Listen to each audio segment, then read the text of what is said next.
The FMDQ OTC Exchange, in partnership with the International Finance Corporation and Family Homes Fund Initiative, hosted the second series of its Housing Roundtable in Lagos.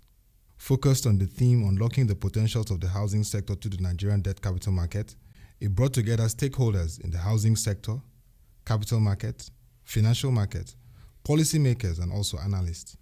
In his presentation, the President, First World Communities, Brigadier General Tunde Reis, retired, shared his perspective on the rent-to-own model as a veritable capital market instrument to address home ownership in Nigeria. Where do we go from here? How do we make sure that we deliver affordable housing to those 200 million Nigerians? My view is that the public and private sectors need to come together. None can do it alone. Different professionals need to come together. And in coming together, we can have a framework. Our objective is simple and clear, is to provide large-scale, affordable housing on a sustainable basis. The scale of the problem is huge, so it's got to be large-scale. And it's got to be sustainable. For it to be sustainable, it means it's not dependent overly on government subsidy. Government subsidy comes at a price, a very high price. And so we need to categorize the end-user groups. Our focus needs to be end-user driven, categorizing public sector employees, private sector employees.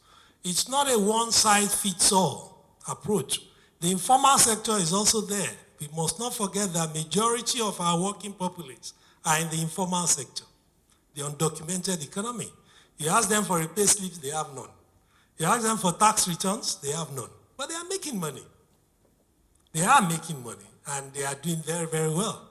We are fond of coming up with policies, some grand policies that has no relationship to reality, simply because the leadership loves it.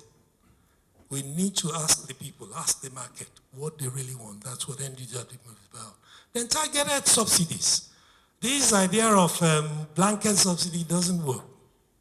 If you're going to subsidize, target it directly at the consumption end, not a global subsidy that ends up in a few buckets. Then focus on low to middle, that's self-evident. Multiple tenure is not just about ownership, it's also about renting and lease to own. There is no decent formal renting system yet in the country. In fact, it's almost like everybody who is into renting is some kind of informal sector. It's unregulated. You know, there are no standard tenancy documents, no rules around the game. So nobody is going to invest in that kind of thing. Then we also need to look at social renting, effective community management, lots of job opportunities there. Right now, our estates are not being managed at all. They are being managed very unprofessionally. If you bring young graduates and train them as community managers, thousands of them will be employed, and the estates and the entire industry will be better for it. There will be a certification system as well. What this means is that we need an affordable housing plan. I don't care where it comes from. It can come from FMDQ, it can come from government, but we need a plan, an overarching plan that we are all working towards. Because the nature of this problem does not lend itself to piecemeal solutions. Everything has to work together for it to be effective. The Director, Other Financial Institutions Supervision Department of the Central Bank of Nigeria, Mrs. Tokunbo Martins, gave insight into the role of subsidy in addressing housing affordability. We all know that the justification for a subsidy is always that, okay, economic benefits. So we want to increase GDP. Government wants to increase GDP, or they want to reduce unemployment. Or maybe social benefits. Everybody deserves to have a home, especially the most vulnerable in the society. Or political reasons. How am I going to get back into power if I fail on my most basic responsibility, which is to provide housing? So it's always the intention of government that we must maximize social value for the wider community, but is subsidizing the best way to do it? From the basic rules of economics, we know that once you fix a price under the equilibrium, it causes a black market, which is a very, very good avenue for corruption. So it's very important that market measures improve access to housing without subsidizing. What we want is not for people or households to just go and get larger homes or spend more money decorating the home. We actually want the 200 million or the 170 million that are excluded that don't have homes to be able to have homes. That is the objective. Co-chair Steering Committee Debt Capital Market Development Projects, Mr. Bolaji Balogun speaks on the essence of the Housing Roundtable. This is the second of the series, and what we've tried to do is to start off by trying to understand what are the issues, first and foremost, from a supply side, and today is all about the demand side. The whole objective is that we will take it away into the work that we're doing in the Debt Capital Markets Development Steering Committee, and we will try to articulate an executable strategy. So there's been a lot of talk, there's been a lot of excellent work done, but it's done in various small silos around the economy. The issue today is that all of those things have not served the most important people in the conversation, which is the Nigerian people, properly. This is about delivering an executable solution for those Nigerian people. Already today, with 194 million of us, there's a 20 million housing deficit. Almost certainly we will become 500 million people in no more than about 30 odd years. At that point in time, the deficit will be even wider if we're not able to accelerate the pace at which we do things. And that's why this process is a critical part of the articulation and the implementation process, and ensuring that we narrow the delta between our talk and our delivery. Mr. Ayokunle Ilesanmi of the Financial Sector Development Group of FMDQ explains the role of the DCM in financing the housing deficit in Nigeria. One of the strategic pillars is actually to deepen the debt capital market, and a key pillar for us is the housing sector, housing and mortgage sector perhaps. So, I mean, if you take it, if you have 10 million Nigerians and they have 10 million mortgages, that adds automatically 10 trillion to the debt capital market. So in our view, the DCMD project is sort of working back to see how we can use capital market instruments to sort of resolve some of the issues in the housing and the mortgage sector.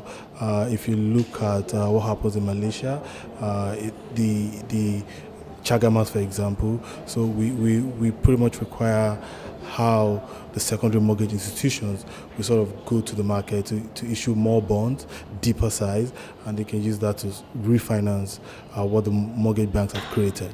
If you see, we've done several things in the past to try to ensure that everybody, different stratas of the economy can have access to housing. And one immediate initiative that we've done is to create a company called the Family Homes Fund. In the past, we have worked with the CBN, or the CBN, on behalf of the government, has created new initiatives in which we can see how the market is dipping. So, for instance, we have the creation of the NMRC, which is the Nigerian Mortgage Refinancing Corporation. So in terms of deepening the mortgage institution, in every society you should have a secondary market, not just a primary market. What we are currently, practicing is more primary markets, where the Federal Mortgage Bank, loans monies to the primary mortgage institutions, and then they now offload to the beneficiary. So on the back of that, we should have another market that refinances that primary mortgage that was originated by the Federal Mortgage Bank and the PMIs. This way you enable the market and you deepen the sector more. Mrs. Eme Essien-Lore, Country Manager, IFC Nigeria, shares why the institution is partnering with FMDQ and FHF to explore ways of addressing Nigeria's housing challenge. First of all, we're very excited to be able to partner with Family Homes Funds and with FMDQ. We have a shared interest in trying to come together as stakeholders to look at the problem of affordable housing in Nigeria. There have been many statistics around what the deficit is. It's massive. By one estimate, 17 million units are necessary to address the challenge. From a developmental perspective, we realize that if we're not actively looking at how to solve this challenge, we're not really going to be able to start thinking critically about how to move Nigeria from a development perspective. At the end of the day, affordable housing is a critical cornerstone of every developed economy.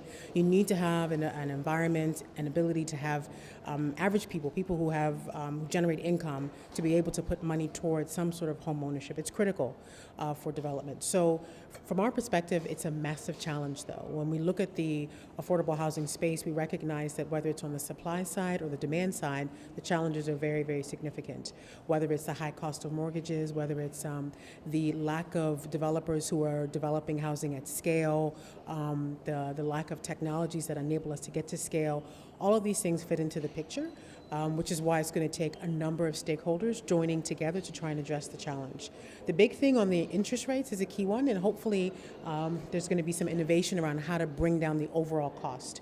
Whereas the interest rate itself is difficult to address that because it's a macroeconomic issue, but there are other ways to bring down the cost so that people can afford to get into their first home. With a housing deficit of over 20 million, Nigeria's quest for reducing this lies in a public-private sector partnership which recognizes the debt capital market as a vehicle for driving a sustainable housing plan that covers all classes in the country.